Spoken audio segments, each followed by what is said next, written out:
Alejandro takes me for a spin in his '54 Chevy convertible. He painted it bright pink, he says, to grab the attention of potential customers. A driver like Alejandro earns $30 an hour, more than what some Cuban government workers make in a month driving tourists around Havana. The only problem is, these days in Havana, there aren't any tourists. Nadie, cero turismo. Entonces, cero There is ingresos. nobody, he says. Zero tourism, zero earnings. No one thought it would last this long. In early April, after the first cases of coronavirus in Cuba were brought in by tourists, Cuba closed international borders. Tourism, a pillar of the Cuban economy, came to a screeching halt.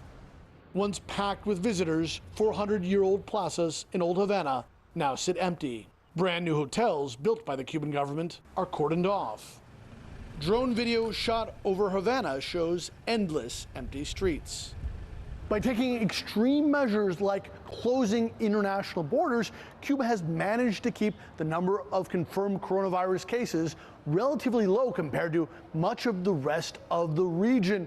But we have seen that when the government begins to lift those restrictions, the numbers go shooting back up. As of right now, there is no word on when Cuba will reopen to the rest of the world. In July, Cuba opened a handful of government-owned hotels on isolated keys where international visitors only have contact with hotel staff. Few tourists so far have visited. The island also still reeling from the U.S. embargo and increased Trump administration sanctions. Cubans who own the restaurants and rent their homes have now gone 6 months with little to no earnings. People really are struggling, but somehow people continue to get by with the casas particulares, the rental homes, restaurants. It seems like people, for the most part, are just grasping and trying to hold on until there's an opening again. Alejandro says classic cars like his have become an endangered species on the road here, as most drivers cannot afford gas or to maintain their cars. He is pinning his hopes on a vaccine that Cuba is developing.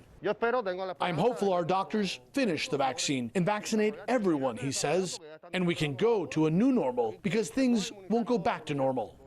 Until then, Cuba and Cubans will have to wait to rejoin the rest of the world. Patrick Oppmann, CNN Havana.